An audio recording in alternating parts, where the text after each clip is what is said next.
Well, thanks again for joining us this evening for our another edition of our winter webinar series. We're going to talk all about our 2024 Reef Check survey season and look at our historical data as well. So um, just to overview all of 2024, in in this last year, we surveyed the most sites we have ever surveyed for our temperate program, 193. You can see our breakdown here by region. It's also the most regions that we have surveyed in um, this last year, including more sites up in British Columbia, as well as a fully established Baja region.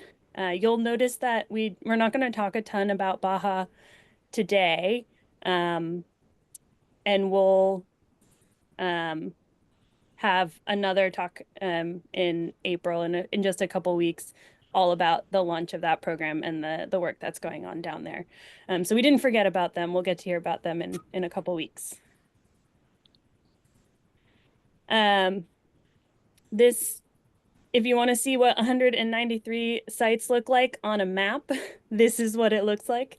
And it's hard to see those individual sites. So I'm also going to share a sort of interactive there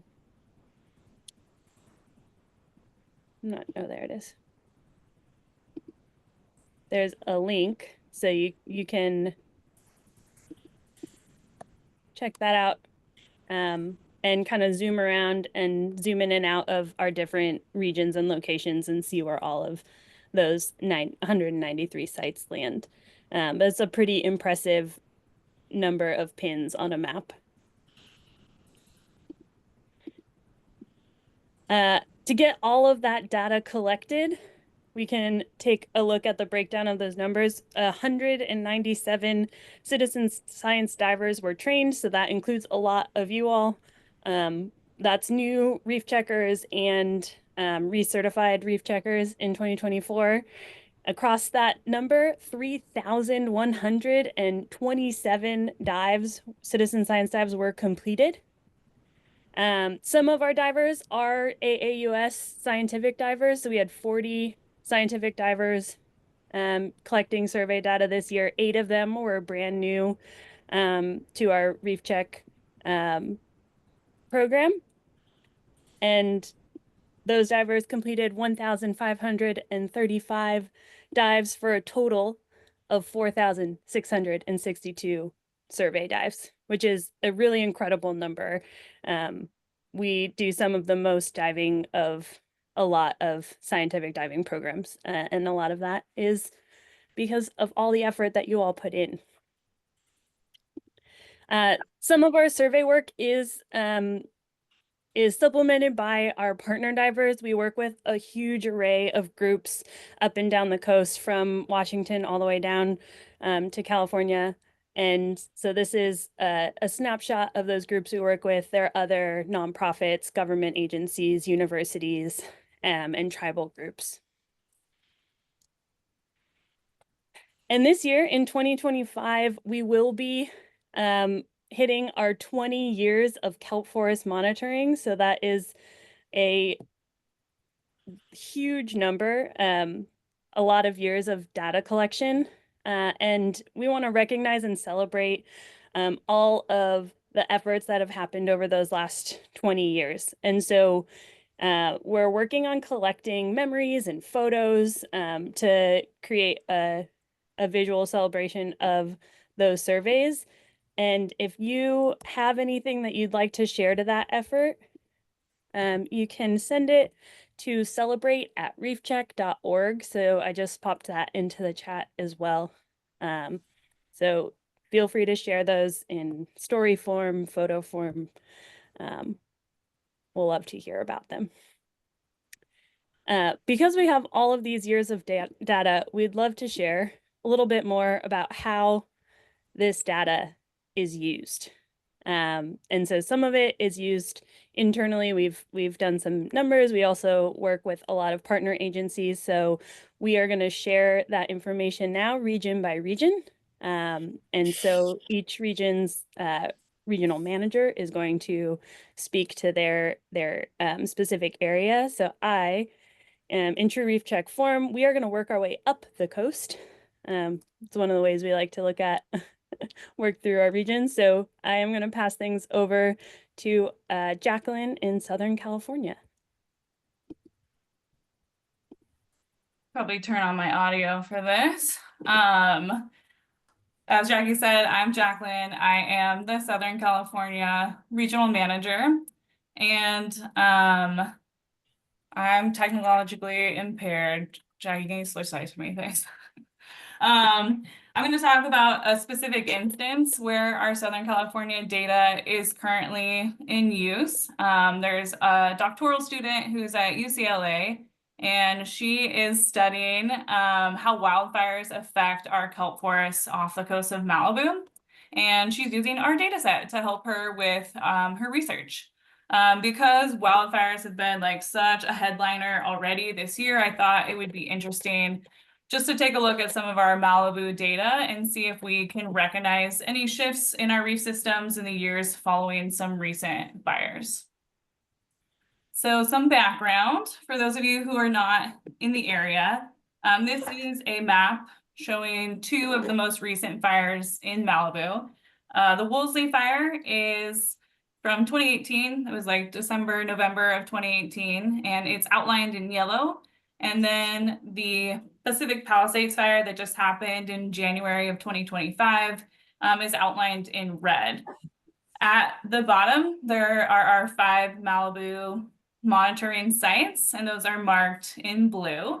But if you notice, all of our Malibu sites lie within a burn area. So let's get into it. So a lot is known about how wildfires affect like the land that they burn, but not a lot is known about how they change our coastal waters. And a major thing to consider is how fires change the composition of stormwater runoff. As a fire burns through an area, right, it eats up all the vegetation, it destroys all the structures that are in its path. And this basically supercharges our runoff, and it leads to more dirt, more sediment, and more urban pollutants finding their way into the ocean. And this sediment, you're good, you can switch. The sediment heavy runoff can affect the compositions of our reefs. So we're going to take a closer look at our Malibu reef system. This is a stacked bar chart, and it represents some of our UPC data to give a percent composition of the substrate of each reef. We're focusing on sedimentation. So what I want you guys to focus on are the purple bars, which represent sand, and how those change throughout the years. These are the 3 sites in Malibu that we made it to in 2024. So we didn't include our other 2 sites. But as you may notice, there's a lot of variation in sand coverage from year to year. Even without a wildfire event, Malibu has really strong currents, and so it has a lot of sediment movement. If you go to a site in Malibu over and over again, like none of your dives are going to look exactly the same. If we focus on the years that are following the Woolsey fire, which is that first vertical red line, we can see that there's an increase in sand percentage at both Leo Carrillo and at Point Doom. And it's also worth noting that in 2024, all 3 sites were almost like 50% sand.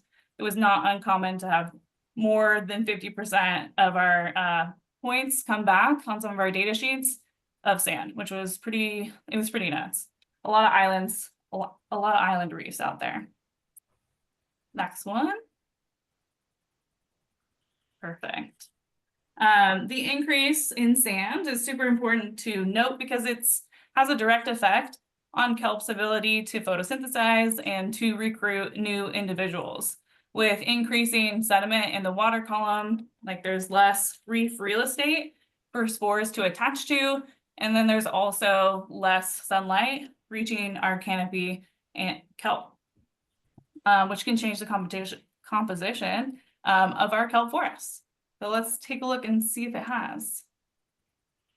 So this graph illustrates the average number of giant kelp individuals per transect. And if we look again at the Woolsey fire, which is that first vertical red line, um, all three of our sites had a decline in their kelp populations following that Woolsey fire. And what's really important to note is that Leo Carrillo and Point Dume haven't shown like much of a recovery in the years following. So it'll be interesting to see how those ecosystems change and respond to another fire event, like kind of close together. Next one. Like with the increase in sand composition, the decline in our kelp populations, it's going to be really important that we get out to Malibu and continue to monitor our sites. So I'm going to need your help. So if you're in the area, come and dive with us. They're challenging sites, but like a lot of fun, and they don't look anything like anything else in Southern California.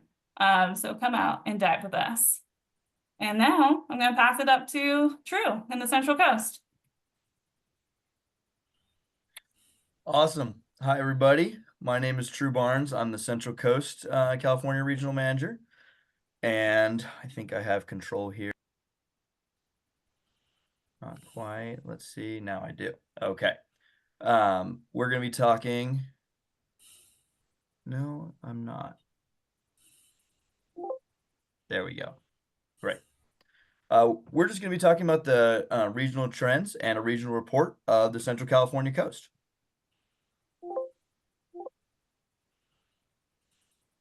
Great. So in 2024, we conducted 37 surveys at 30 sites, 15 from boat, 10 from shore, and 5 from kayak. 17 of these sites had what I call urchin-bearing tendencies, so either sites with no kelp at all and urchin spine to spine, or sites with kelp but actively grazing urchins. Most of this Central Coast discussion is going to be on urchin and kelp dynamics.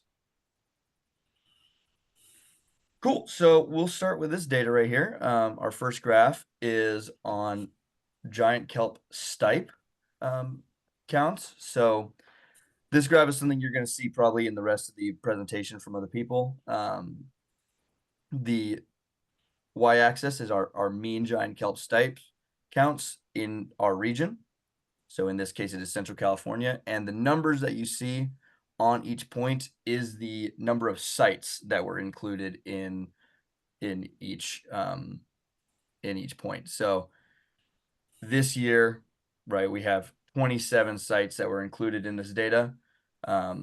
It's also good to note that our restoration sites are not included in these. So this is only monitoring. So nothing that we have affected are in this data.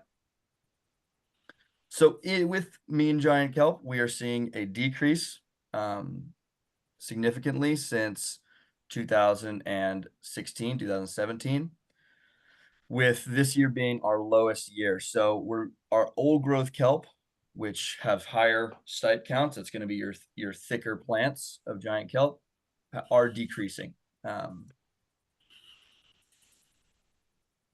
And our giant kelp density in plants is decreasing as well. So you'll see that our greenish teal line right here, which is our giant kelp, is decreasing slowly. There is a little bit more. We counted a little bit more from last year. So there's not too much change in the last few years. However, our bull kelp, our other canopy kelp that we see here, has increased steadily starting in 2016 and continues to increase again from 2023. This is pretty interesting. Mostly has to do with the dynamics bull kelp has. Bull kelp often does better in places that are more disturbed, whether that's wave action. They also seem to work better in urchin-bearing environments than giant kelp does. So we're seeing more bull kelp than we used to see. They used to be real low. And do remember that these are, if you look on the y-axis here, these are not high numbers that we're seeing, right? So we're looking still from 0 to 20 plants in each 60 square meter. Cool. So our urchins since 2014 have of course exploded. However, since 2020, we are seeing a gradual decline. And again, this is not to do with our restoration. This is not including our restoration sites. So this is just what we are monitoring and observing. But since 2023, we've seen a decrease in urchins as well. So I don't have any conclusions as to why, but it is good to note. Awesome. So we'll talk a little bit about Big Sur. We did a few trips out to Big Sur this year. These are all 8 sites that we monitor in Big Sur. This right here is our giant kelp stipes. And as we're seeing throughout the years, we are seeing a decrease continually in giant kelp. Every single site shows decline, with only a few sites increasing since 2023.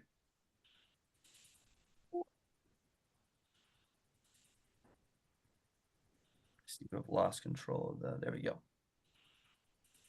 So purple urchins, we're also seeing a steady increase since 2017. One thing to note is our purple urchins were about the same density as our red urchins, and they have shot up since then. And you can see on each site, they've increased into the hundreds and some sites getting close to the thousands. I think Esalen there gets over to the thousands in the 60 square meter. Let's go to the next slide. There we go. Cool. So we did do some restoration. Big Sur restoration at Fuller's Reef was a really cool project we did with a mix of culling urchins and removing urchins. So this is a picture right here of the urchin removal that we did. These sites are really interesting because of how diverse they can be. And so our project was based on restoration on a recently disturbed forest. So this is what it was like in June of 2022 when the project began. And now an aerial shot in 2024, you can see that this forest has become much more complete, and that gap that was found in 2022 has reduced and kind of filled in.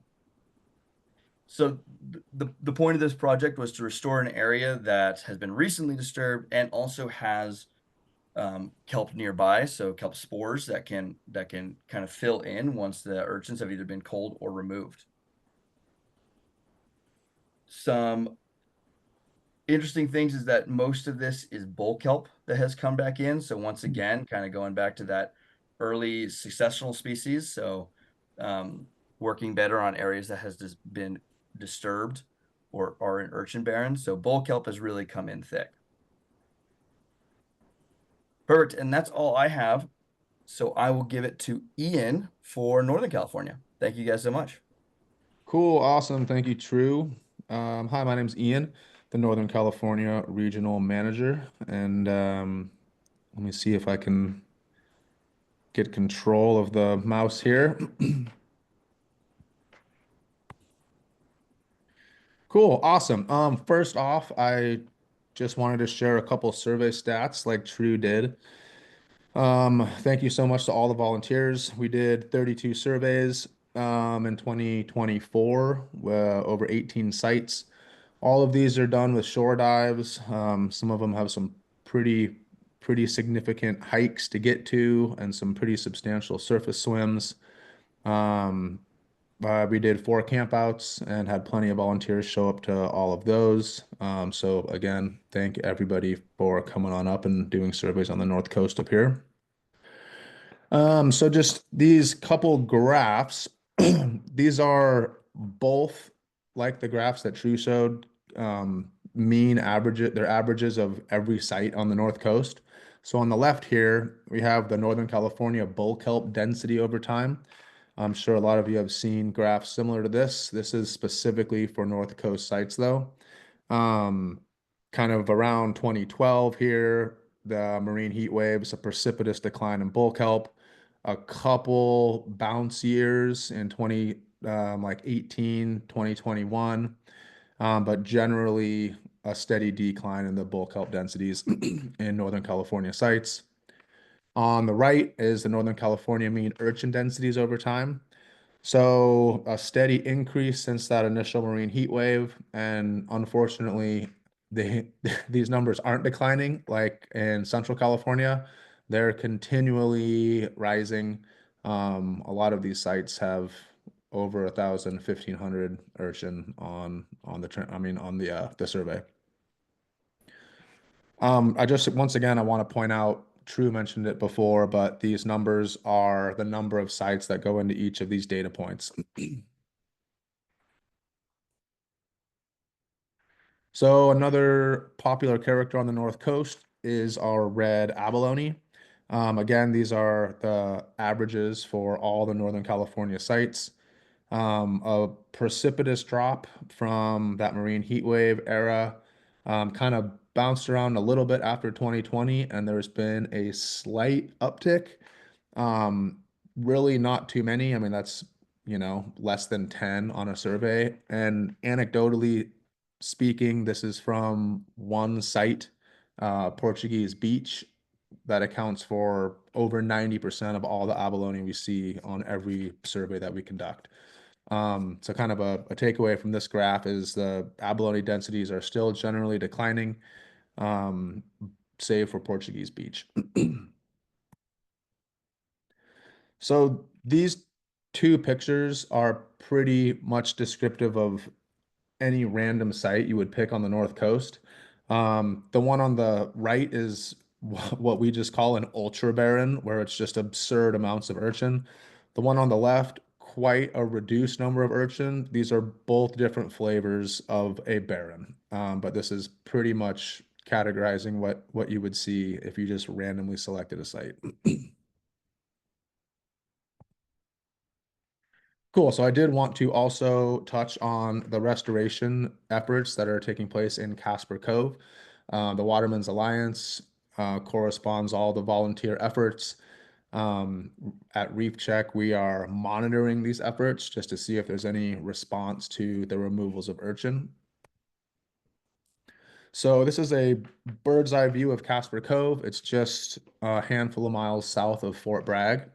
So the shaded purple area here is where the restoration efforts are being focused. You're allowed to cull an unlimited amount of purple urchin while on scuba. So whenever there's a large turnout of volunteers, Josh from the Watermen's Alliance has rented out a bunch of campsites. He coordinates those efforts, but these volunteer divers will head out to this shaded area and they'll cull within that area. So the zoom in on that picture, it has the targeted culling area listed here. These transects in yellow are the historical transects that we would do at Casper Cove. So in response to this targeted culling area, we've established 3 transects within this culling polygon here, just to really dial in the granularity of just to get a higher resolution of what's going on inside that culling area. So what we've been seeing, this is just from 2024, the purple urchin densities. So again, this purple shaded area are those 3 transects that I mentioned before that are inside the targeted culling. This dotted line near the bottom of the graph is the target threshold of 2 urchin per meter squared. I'm sure most of you have heard that's the recommended number of urchin per meter squared that can facilitate bull kelp or algae regrowth. So within the targeted culling area, most of these surveys, the numbers are below 2 per meter squared. And I do also want to mention that the divers who are culling urchin aren't strictly confined to that purple shaded polygon. Often they'll venture further west than the polygon because sometimes the numbers have been so reduced. Urchins are in cracks, they're harder to get, that people showed up and they still want to cull. So they'll kind of put a buffer going west from that zone. And you can just see from this graph here that those reduced numbers have transferred into the first 3 transects from our traditional reef check survey, which is super encouraging. After transect 3, then you're getting more to 100 yards outside of the targeted culling area, which is apparently farther than most divers want to swim to cull urchin. So we do have these substantially elevated numbers in transects 4, 5, and 6. But if you want to make the swim and go out even further and cull out there, be my guest. But generally, it's confined to the targeted culling area. So the flip side of that graph, we have the 2024 bull kelp response. In the purple shaded area, this is inside the targeted culling zone. So significant bull kelp individuals in there. By no means a full-blown kelp forest, but very encouraging to see the positive bull kelp response to the suppressed number of grazers in the area. On transect out just to the right of that purple shaded area is transect 1 of the traditional historical reef check surveys in Casper. And we had kelp on transect there for the first time in years, which is super encouraging. In transect 2 and 3, let me go back on this graph before, even though those urchin numbers were quite low, no bull kelp counted on transect then. But just from historically, as we've seen with the reduced urchin numbers, there's a positive kelp response. So we're hopeful that in 2025, if those numbers are kept low, that we will see a kelp response there as well. So just in closing for the North Coast, while a lot of the areas are looking like urchin barrens on this picture on the left, there's been an incredible turnout of volunteers who come and cull in the targeted area in Casper. I took this photo on the right from Casper Cove. I dived there and have dove there a lot over the last 20 years, and this is the most kelp that I've seen there, I mean, anecdotally, since I've been diving there since the bull kelp collapse, which is super encouraging. And just a positive note that if we keep these urchin densities reduced, especially in a buffer area beyond that targeted culling zone, that hopefully we'll be seeing some positive kelp response. Anyway, thank you very much. Happy to answer any questions after the presentation, but I'm going to hand it even further up north to Diana up in Oregon. Thank you, Ian. Do I have control? Good. Okay, there we go. My report is going to primarily focus on the Kelp Forest Alliance status report of 2024. So a lot of the numbers are from 2023, but at the end, I will share some 2024 information. This report was done in collaboration with basically all the monitoring agencies in Oregon, because Oregon has not had a really good monitoring program ever. So they decided to jump in and start. So this is typical kind of Oregon urchin barren. We do have some of the what Ian had mentioned as ultra barrens. We do have some of those, but a lot of our areas kind of look like this, with just a bunch of urchins and not much else. So in 2023, there was a huge rollout, and we did this shows the estimate where we were in the estimates of kelp and purple sea urchin densities from 2023. So the locations of each survey are on the very far left-hand side. That is the whole coast of Oregon right there. And these are all scuba surveys. Locations of each area surveyed are shown in the left panel and are highlighted in the inset maps shown in the center and right panels. And you can tell they are all labeled there. Hopefully you can read that. The right panel shows the purple sea urchin densities indicated by color. And so the darker the color, the more sea urchin densities there are. Reef Check is primarily focused on the Port Orford area, which is going to be the the Redfish Rocks, and the Cape Arago is a little further north. We're focused on that, and then Brookings is even further south. Those are the primary 3 sites. Even though we have 16 sites in Oregon, those are the primary three sites that we're focused on. One other note, something to note here. In Oregon, all of our diving is boat diving due to the coastal rugosity. Unlike California and Washington where they can shore dive, we would love to shore dive here, but it's constantly climbing over big rocks and not really feasible. And our sites are not in good locations for that. Okay, so data did start with Reef Check. In 2017, North California came up and started surveying Macklin Cove, which is in the Brookings area. So it is about, I think it's about 20 minutes over the California border. So we do have some data from Macklin Cove from Reef Check on that. And so you can see on the left-hand side here, where we had the heat wave, the El Nino 2014 to 2016, and the kelp densities just significantly crashing. And at the same time, on the right-hand side, you can see what happened to the purple and red urchins. So purple urchins spiked in 2020, and then for some reason declined in 2022. Not sure what that was all about, but then 23 they went up, and then 24 they went up again. Red urchins have maintained kind of stability during this whole time frame.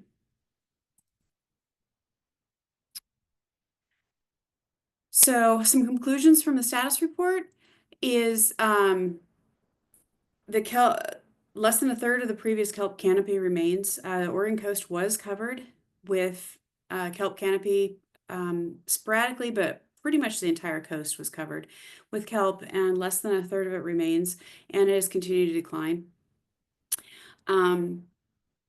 Increase in purple urchins are the most likely driver, and heat waves are also going to contribute that. And so global warming, heat waves, all of that is in contribution to everything that everyone so far has told you of kelp is going down and urchins are going up. So last year at Nellie's Cove, this is out of Port Orford, just to specify, we started some restoration efforts. And so between commercial divers and Reef Check divers, over 40,000 purple urchins were culled or removed. One thing that is like super exciting is that on most dives, sunflower stars were sighted. So we're talking small, we're talking like 3 to 5 centimeters, but it's pretty exciting that we're starting to see them. And we're not all up and down the coast, but in certain locations, we are starting to see them more and more. Just some fun pictures, make you want to come dive in Port Orford. This is a Port Orford. It is a lift-in system, so we get lifted in by a crane on the boat. They do have really cold showers for afterwards, so you can rinse off in fresh water. And I'm sorry, but I make you get up and meet us at 6 a.m. because the boat leaves 6:30 to 6:45 if we want to get out before the wind starts. So I know these are all encouraging things to make you come want to dive Oregon, right? Uh-oh, I'm not advancing. There we go. So on the left here, that again, historically was a big kelp forest. That would be Island Rock. Again, that's out of Port Orford. And it is an urchin barren, but it is, again, it's not one of the ultra urchin barrens. Another one of our site, or actually this is a practice survey, for recertification last year. We are doing UPC on land there. Another picture of the Port Orford dock. Advance, please. So we are, I'm sorry that overlapped there. We are starting restoration with Reef Check, a restoration class.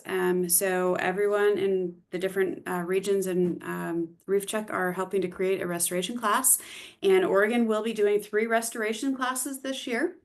I still have room in all 3 classes. So the first 2 classes, the dates are set, and the third class, the checkout dates are not set. The online class dates have been set, but the checkout dives have not been set. So if you're interested in coming to help restoration work and cull urchins and do restoration surveys, please sign up.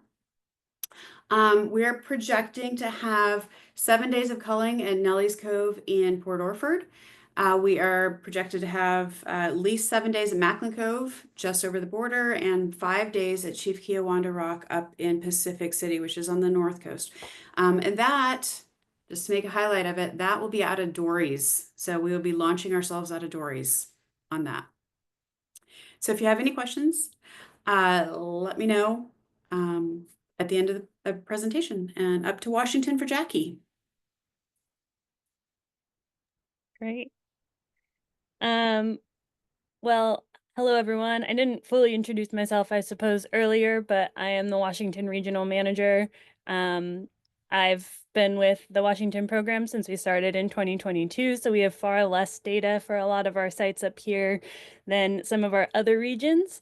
And our area is a little bit different than the open coast, so I'm going to break things down a little bit before we get into looking at the data. So just to get an idea of the area or the body of water that we're primarily working in, it's broken up into what we often call basins, and these basins are based on kind of like smaller inlets or underwater sills that kind of define different areas.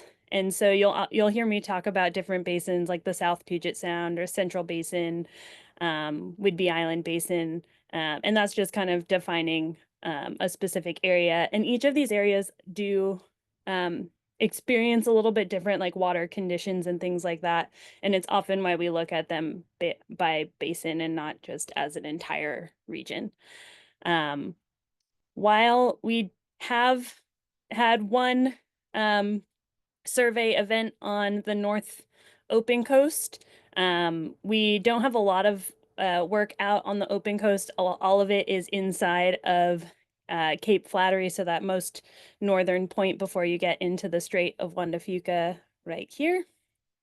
And so a lot of the issues that we see with kelp declines in Puget Sound are a little bit different than the open coast. Urchins are not our primary concern. However, temperature has been a primary concern about kelp decline throughout Puget Sound. And as we were selecting our sites, a lot of our sites were co-located. So I'm going to start by looking at some work that was done in the South Puget Sound with a partner at the Washington Department of Natural Resources. So this was co-locating a couple of our sites at Salmon Beach and Squaxin Island and looking at temperature dynamics and how it is associated with the kelp declines that they're seeing in the South Sound of up to 90% of kelp beds disappearing. Temperature seems to be a big driver of kelp declines based on some recent research. There are a couple lines on these two temperature graphs, the top one being maximum daily temperatures and the bottom one being mean or average daily temperatures. And you'll see a dotted line across at 16 degrees Celsius and a solid line at 18 degrees Celsius. The 18 degrees Celsius tends to be the threshold where there's significant kelp die-off for the sporophyte or that visible stage, what we think of as bull kelp. And the 16 degrees is when they're in their gametophyte or reproductive stage. There's significant kelp declines or die-off at those temperatures. So anytime you see that red line, that max daily mean going over those lines, there's sort of a recipe for a significant kelp die-off.